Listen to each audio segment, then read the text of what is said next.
Hello friends, आज हम लोग बिहार पुलिस का फ्रेंड जो है 14वां प्रैक्टिस सेट देखेंगे। फ्रेंड्स, आपने अगर इससे पहले का 13 नहीं देखा है तो जाके देख सकते हैं। साथ फ्रेंड यूटेरिया का करंट अफेयर्स के लिए हम लोग फ्रेंड बहुत अच्छा से अर्धवार्षिकी कंप्लीट किए। फ्रेंड्स, आप लोग एग्जाम से पहले वो जरूर देख के जाएंगे, काफ़ी इंपॉर्टेंट रहेगा फ्रेंड्स, है ना। ठीक है, तो स्टार्ट करते हैं। आज का पहला क्वेश्चन है, बुध का कांटा, है ना, बुध का कांटा निम्नलिखित में से किसकी रचना है? तो फिर वो चंद्रधर शर्मा गुरेली की रचना है। नेक्स्ट क्वेश्चन है, विष्णु भट्ट कितने सालों बाद अपने गांव वापस लौटे थे? तो फिर विष्णु भट्ट जो है वो लगभग 2.5 साल के बाद अपने गांव लौटे थे। ठीक है, विष्णु भट्ट जो थे वो अपने गांव लगभग 2.5 साल के बाद लौटे थे। वो गांव बरसई, रायगढ़ रायगढ़ महाराष्ट्र के रहने वाले थे। उन्होंने स्वयं स्वयं स्वाय अध्ययन द्वारा परंपरागत रूप से संस्कृत व मराठी भाषा सीखी थी। उसकी एकमात्र मराठी भाषा की कृत है मांझा प्रवास। ठीक है, नेक्स्ट क्वेश्चन है, रामचंद्र शुक्ल का जन्म हुआ था। तो ये पिछला सेट में भी था क्वेश्चन। रामचंद्र शुक्ल का जन्म जो है ना बस्ती में हुआ था। ठीक है, नेक्स्ट क्वेश्चन है, निराला जी की पहली कविता है। तो निराला जी की पहली कविता है जूही की कली। निराला जी की पहली कविता है। ठीक है, ज्वाला और जल किसकी रचना है? तो फ्रेंड, ज्वाला और जल ये जो है वो हरिवंश परसाई जी की रचना है। नेक्स्ट क्वेश्चन है, 1990 में गगनगिल की कौन सी कृत प्रकाशित हुई थी? 1990 में फिर वो अंधेरे में बौद्ध। ठीक है, नेक्स्ट क्वेश्चन है फ्रेंड्स, अष्टयाम किसकी रचना है? तो अष्टयाम जो है वो है ना नाभा दास की रचना है। नेक्स्ट क्वेश्चन है फ्रेंड्स, प्रसाद जी के पिता का नाम क्या था? तो प्रसाद जी के पिता का नाम था राम प्रसाद। नेक्स्ट क्वेश्चन है, रघुवीर सहाय का जन्म हुआ था। तो रघुवीर सहाय का जन्म 1929 ईस्वी में हुआ था। नेक्स्ट क्वेश्चन है, पद्मावत किसकी रचना है? तो ये पद्मावत वेरी इंपॉर्टेंट है, बहुत ही एग्जाम में पूछा था। मलिक मोहम्मद जायसी की रचना है पद्मावत। ठीक है, नेक्स्ट क्वेश्चन है, नामवर सिंह का जन्म हुआ था। तो नामवर सिंह का जन्म जो वो बनारस में हुआ था। नेक्स्ट क्वेश्चन है, निम्नलिखित में से मीरा जी की कौन सी रचना है? तो फिर मीरा जी की जो रचना है उसका नाम है राग गोविंद। आइए पद्मावत अभी हम लोग जस्ट देखें, मलिक मोहम्मद जायसी की। अब बीजक जो है वो कबीर के शिष्यों द्वारा संकलित है ना, कबीर का उपदेश संग्रह है बीजक। ठीक फ्रेंड्स, ये भी आप ध्यान रख सकते हैं। नेक्स्ट क्वेश्चन है, प्रकाश जी का जन्म हुआ था। तो फ्रेंड्स, प्रकाश जी का जन्म जो वो मध्य प्रदेश में हुआ था। नेक्स्ट क्वेश्चन है, केदारनाथ सिंह का जन्म हुआ था। तो फ्रेंड्स, केदारनाथ सिंह का जन्म जो है वो वर्ष 1932 ईस्वी में हुआ था। नेक्स्ट क्वेश्चन है, भोला पासवान शास्त्री जी का निधन हुआ था। तो भोला 1984 ईस्वी में हुआ था। नेक्स्ट देखते हैं यहाँ पर मैथ का क्वेश्चन, मैथमेटिक्स का क्वेश्चन फ्रेंड्स आप लोग सॉल्व करने का कोशिश जरूर करेंगे। हम लोग यहाँ पर उसका आंसर बता दे रहे हैं। देखिए, 31 का आंसर फ्रेंड ऑप्शन सी। ठीक है, उसके बाद 32 का answer friend option number B. ठीक है, 33 का answer friend option number D. 34 का आंसर फ्रेंड्स 34 का आंसर ऑप्शन नंबर ए। ठीक है, 35 का आंसर है फ्रेंड्स ऑप्शन नंबर बी। ठीक है, उसके बाद 36 का आंसर है 36 का आंसर है फ्रेंड्स ऑप्शन नंबर ए। ठीक है, इसके बाद हम लोग जीएस करेंगे। ठीक है, आप लोग जरूर देखेंगे। 37 का answer friend option number B. ठीक है, उसके बाद 38 38 का answer friends option A.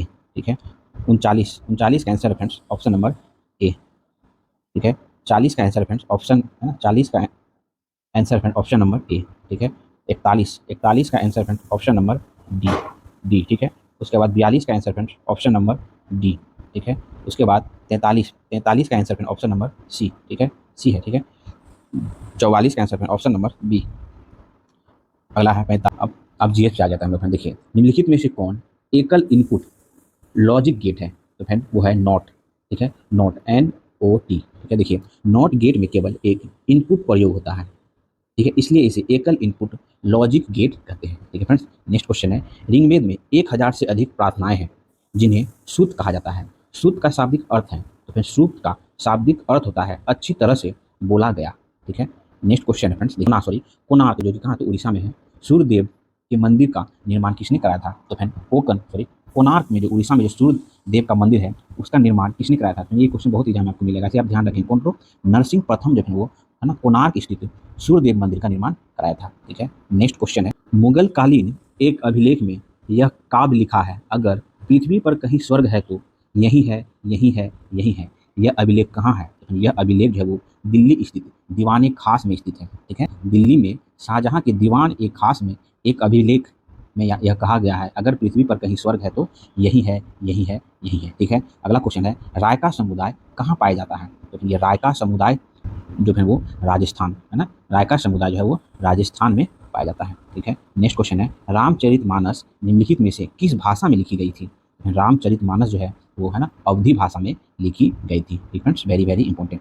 Next question है, किस शासक ने पाटलिपुत्र को पटना का नाम दिया? पाटलिपुत्र को पटना का नाम देने वाला वो शासक है शेर शाह। ठीक है, बहुत इंपॉर्टेंट। नेक्स्ट क्वेश्चन है फ्रेंड्स, सुमेलित करना है। एक तरफ देखिए गुजरात दिया हुआ है, मतलब उस जगह, उसके बाद क्या है ना, मिट्टी आच्छादित क्षेत्र के बारे में दिया गया है। ठीक है, तो हम लोग फ्रेंड्स एक एक करके देख लेते हैं। देखिए गुजरात, देखिए गुजरात, गुजरात क्या है, बाजरे के दाने के लिए। ठीक है, उसके बाद बनावली, बनावली क्या है, मिट्टी का हल मिला है, हड़प्पा सभ्यता संबंधित स्थल है। ठीक है, बाजरे के दाना कहाँ से, गुजरात से मिला है, बनावली से मिट्टी के हल मिला हुआ है। ठीक है, उसके बाद क्या है, कालीबंगन, कालीबंगन से क्या मिला है, तो जुते हुए खेत के साक्ष मिला हुआ है। और सुत कोट है ना, सुत गई से क्या मिलता है, नहरों के अवशेष मिले हैं। ठीक है, आप लोग ये सीक्वेंस मिला लेंगे। ठीक है, नेक्स्ट क्वेश्चन है फ्रेंड्स, देखिए 1857 के विद्रोह से संबंधित किस नेता को बाग बाग डंका शाह कहा जाता था। तो फिर बाग डंका शाह जो है वो मौलवी अहमदुल्ला शाह को कहा जाता था 1857 की क्रांति के समय।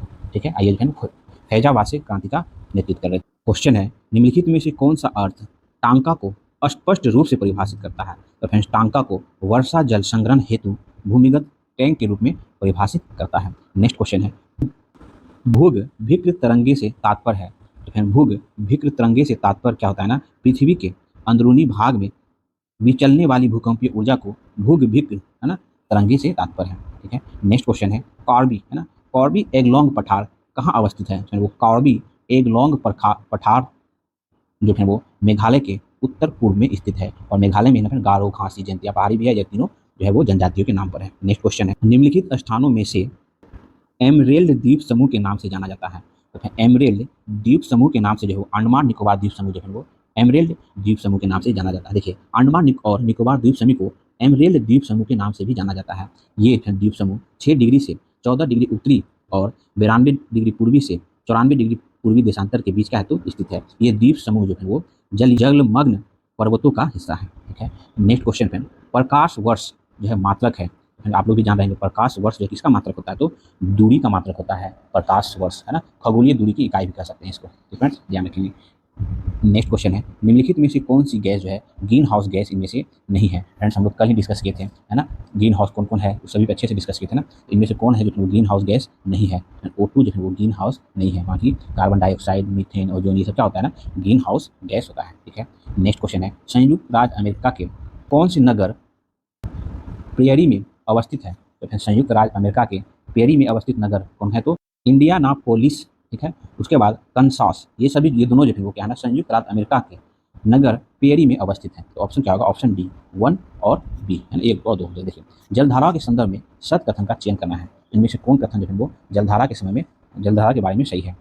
तो फिर उपयुक्त सभी कथन कहना फ्रेंड सही है। जलधाराएं उत्तरी गोलार्ध में, है ना, ये पृथ्वी हो गया फ्रेंड्स, ये उत्तरी गोलार्ध हो गया ऊपर, ये दक्षिणी गोलार्ध। जलधारा जो है उत्तरी गोलार्ध में दाहिनी ओर, ठीक है फ्रेंड, उत्तरी गोलार्ध में दाहिनी ओर मुड़कर बहती है। ठीक है, जलधाराएं दक्षिणी गोलार्ध में, ये दक्षिणी गोलार्ध में जो है वो बाएं ओर, है ना, दक्षिणी गोलार्ध में बाएं ओर मुड़ती है। ठीक है, अगला देखते हैं, जलधारा की गति पवन की तरह ही होती है। तो क्या है ना, ये तीनों स्टेटमेंट सही है जलधारा के विषय में। नेक्स्ट क्वेश्चन है, दो चरों के बारंबारता वितरण को किस नाम से जाना जाता है। तो फिर दो चरों के बारंबारता वितरण को वो दो चर मतलब दो 2 डायमेंशनल वितरण कहते हैं। ठीक है, समझ सकते हैं। नेक्स्ट क्वेश्चन है, गरीबी रेखा से तात्पर्य है। तो फिर गरीबी रेखा से क्या तात्पर्य होता है, क्रय शक्ति को प्रकट करने वाली रेखा, न्यूनतम आवश्यकता को संतुष्ट करने वाली सीमा, प्रति व्यक्ति औसत आय, ये सभी जो है क्या है ना, गरीबी रेखा से तात्पर्य है। ठीक है, नेक्स्ट क्वेश्चन है फ्रेंड्स, भारत में, है ना, औपचारिक सहकारी समिति का प्रादुर्भाव किस वर्ष हुआ था। तो भारत में औपचारिक सरकारी समिति का प्रादुर्भाव जो है वो, है ना, वर्ष 1904 ईस्वी में हुआ था। नेक्स्ट क्वेश्चन है, पूर्ति के नियम को निम्न में से कौन सा फलन प्रदर्शित करता है। तो फिर पूर्ति के नियम को जो है वो प्रदर्शित करने वाला फलन जो है वो होता है ना, S = FP। ठीक है, नेक्स्ट क्वेश्चन है, एक देश की राष्ट्र आय की गणना की नीति है। एक देश की राष्ट्र आय की गणना की नीति है उत्पादन गणना नीति, ठीक है, व्यय गणना नीति, आय गणना नीति। उपयुक्त सभी एक देश की राष्ट्र आय की गणना नीति होती है। नेक्स्ट क्वेश्चन है, निवेश गुणक का रिसाव का कारण नहीं है। निवेश गुणक का रिसाव का कारण नहीं है, अति उत्पादन जो है वो निवेश गुणक का रिसाव का कारण नहीं होता है। किसी व्यय का संबंध केंद्रीय आयोजनों तथा संघ शासित प्रदेशों की योजना के लिए केंद्रीय सहायता से है। तो क्या है वो योजनागत व्यय, योजनागत व्यय जो है वो, है ना, योजनागत व्यय का संबंध केंद्रीय योजनाओं तथा संघ शासित प्रदेशों की योजनाएं के लिए केंद्रीय सहायता है ना, योजनागत व्यय। नेक्स्ट क्वेश्चन है, भारतीय संविधान के किस अनुच्छेद में मंत्री परिषद की नियुक्ति संबंधित प्रावधान है। तो मंत्री परिषद से संबंधित नियुक्ति का प्रावधान जो है वो अनुच्छेद 75 में है। ठीक है, ध्यान रखेंगे, भारतीय संविधान के अनुच्छेद 75 के अनुसार प्रधानमंत्री की नियुक्ति राष्ट्रपति करेगा। जबकि अन्य मंत्रियों की नियुक्ति राष्ट्रपति ही करेंगे, लेकिन प्रधानमंत्री के सलाह पर करेंगे।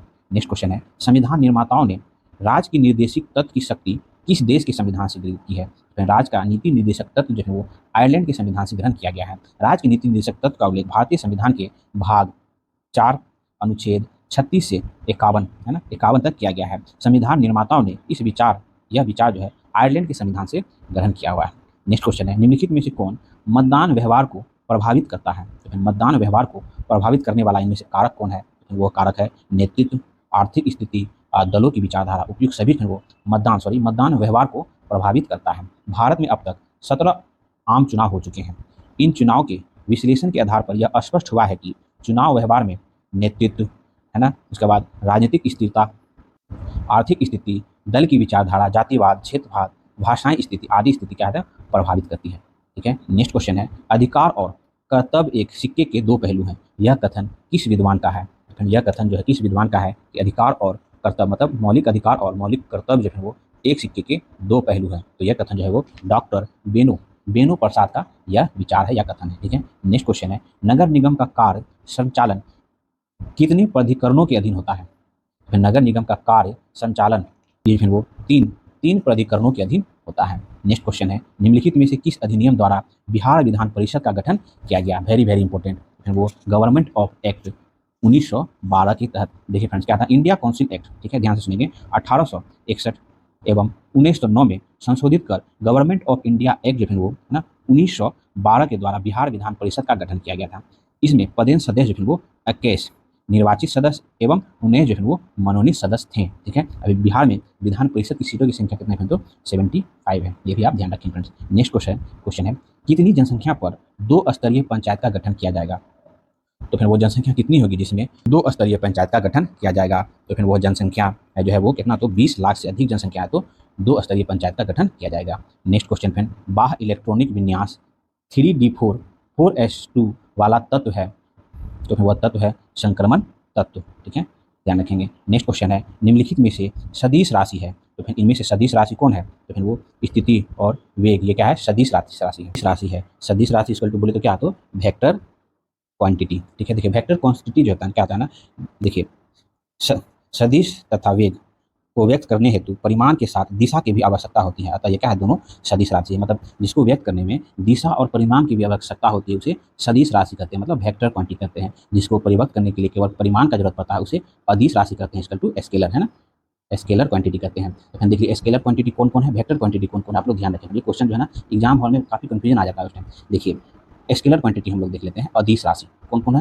तो आयतन, दाब, चाल, दूरी, ये सब क्या है? स्केलर क्वांटिटी है। वही वेक्टर क्वांटिटी देख लेते हैं, वेग, त्वरण, संवेग, ये सब क्या है ना? वेक्टर क्वांटिटी है। ठीक है। नेक्स्ट क्वेश्चन है फ्रेंड्स, चना किस प्रकार का फल है? तो फिर चना जो है वो फली है ना, फली प्रकार का फल होता है चना। चना क्या है? फली है। क्वेश्चन है, जल के अणु का द्विध्रुव आघूर्ण होता है, तो फिर जल के अणु का द्विध्रुव आघूर्ण जो होता है वो 1.85 डायोप्टर होता है। देखिए जल के अणु का द्विध्रुव आघूर्ण जो है 1.85 डायोप्टर होता है। किसी एक कण के आवेश तथा दोनों आवेशों के बीच की दूरी के गुणनफल को द्विध्रुव आघूर्ण कहते हैं। नेक्स्ट क्वेश्चन है, विलेय पदार्थ का विलायक में घुलना एक पराक्रम है, तो फिर वो क्या है ना? अनुत्क्रमणी पराक्रम है। ठीक है। विलेय पदार्थों का विलायक में घुलना स्वयं कहता है स्वतः प्रक्रिया है, अतः इसे अनुत्क्रमणीय पराक्रम की श्रेणी में रखा जाता है। नेक्स्ट क्वेश्चन पे, बल की शक्ति कण पर कार्यरत बल आघूर्ण और उसके डैश के गुणनफल के तुल्य होता है, तो फिर वो जो है कोणीय बल के गुणनफल के तुल्य होता है। नेक्स्ट क्वेश्चन है, निम्नलिखित में से किस में रंध्र रात में खुले तथा दिन में बंद होते हैं? तो फिर इसमें जो है मधु है ना, मरुद विध में फिर रंध्र रात में खुले तथा दिन में बंद होते हैं। ठीक है। नेक्स्ट क्वेश्चन है, क्रायोलाइट किस तत्व का अयस्क है? क्रायोलाइट का है ना, Al अल्युमिनियम का अयस्क होता है क्रायोलाइट। ठीक है। नेक्स्ट क्वेश्चन है, स्पीसीज जो लुईस अम्ल की भांति व्यवहार करती है परंतु ट्रांसटेड क्षार की भांति नहीं करता है, इसे क्या है? तो VF3।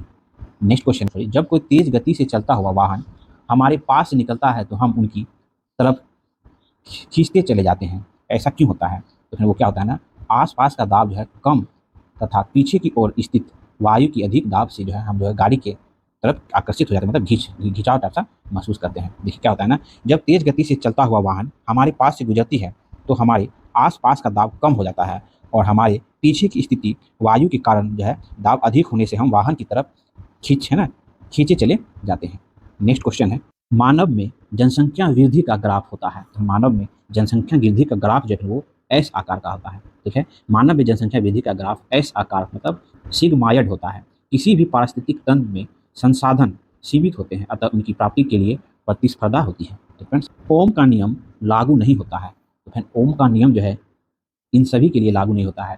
चालकों के लिए, अर्धचालकों के लिए, ऑकलेव्स के लिए, इन सभी के लिए ओम का नियम जो है वो लागू नहीं होता है। नेक्स्ट क्वेश्चन है, सहप्रभाविता का उदाहरण है। तो फ्रेंड, सहप्रभाविता का उदाहरण होता है मवेशियों के बालों का रंग जो है वो सहप्रभाविता का उदाहरण होता है। ठीक है, देखिए श्वेत तथा काले बाल वाले मवेशियों में चितकबरे रंग के बाल वाले मवेशियों से प्राप्त होता है ना, सहप्रभाविता का उदाहरण होता है। हाइड्रोजन का रेडियो एक्टिव समस्थानिक है। तो फिर वो क्या होता है, 1H3 जो है वो हाइड्रोजन का रेडियो एक्टिव समस्थानिक है। नेक्स्ट क्वेश्चन है, एक उदासीन परमाणु बना होता है। तो फिर एक उदासीन परमाणु जो है न्यूट्रॉन, प्रोटॉन, इलेक्ट्रॉन है ना, एक उदासीन परमाणु जो है न्यूट्रॉन, प्रोटॉन, इलेक्ट्रॉन का बना होता है। उदासीन परमाणु में न्यूट्रॉन व प्रोटॉन नाभिक में तथा इलेक्ट्रॉन जो है वो नाभिक के चारों ओर कोषों में पाए जाते हैं। ये सब तो आपको जानिए। सबसे अधिक आवृत्ति की तरंग है, इनमें से सबसे अधिक आवृत्ति की तरंग कौन हो जाता है? तो इनमें से सबसे अधिक आवृत्ति की तरंग जो है वो गामा तरंग जो है इनमें से सबसे अधिक आवृत्ति की तरंग है। वेरी इंपॉर्टेंट, ध्यान रखिए। ठीक है, गामा तरंग जो है वो सबसे अधिक आवृत्ति की तरंग है। नेक्स्ट क्वेश्चन है, कोयले की खदानों में उपस्थित जहरीली गैस है। तो कोयले की खदानों में इनमें से कौन सी गैस है वो जहरीली है, जो कोयले की खदानों में पाई जाती है? तो फिर वो गैस है CH4 गैस, मतलब कार्बन मोनोऑक्साइड और मीथेन। ठीक है, नेक्स्ट क्वेश्चन है, ओजोन क्षय के लिए उत्तरदायी यौगिक है। तो फिर ओजोन क्षय के लिए उत्तरदायी यौगिक इनमें से है क्लोरोफ्लोरोकार्बन, और ओजोन क्षय का कारण CFC-Cl2 क्लोरोफ्लोरोकार्बन, और ओजोन परत समस्त भूमंडल के लिए एक क्या तो सुरक्षा कवच का काम करता है ना। नेक्स्ट क्वेश्चन फ्रेंड्स, 0.01 एंगस्ट्रॉम तरंगधर वाले फोटोन का द्रव्यमान होगा। तो फिर उसका द्रव्यमान क्या होगा, 2.1 × 10⁻30 किलोग्राम होगा। ठीक है, नेक्स्ट क्वेश्चन है, फसलों पर DDT के छिड़काव से कौन सा प्रदूषण होता है? तो फिर वो प्रदूषण होता है वायु, जल एवं मृदा प्रदूषण होता है जब फसलों पर DDT कीटनाशक का छिड़काव करते हैं तो। ठीक है, नेक्स्ट क्वेश्चन है, लेड संग्राहक सेल में निम्न में से कौन सा अम्ल उपयोग किया जाता है? तो फिर सल्फ्यूरिक अम्ल का प्रयोग किया जाता है। नेक्स्ट और लास्ट क्वेश्चन फ्रेंड्स, गामा जैव विविधता को निम्नलिखित में से किस अन्य नाम से भी जाना जाता है? तो फिर क्षेत्रीय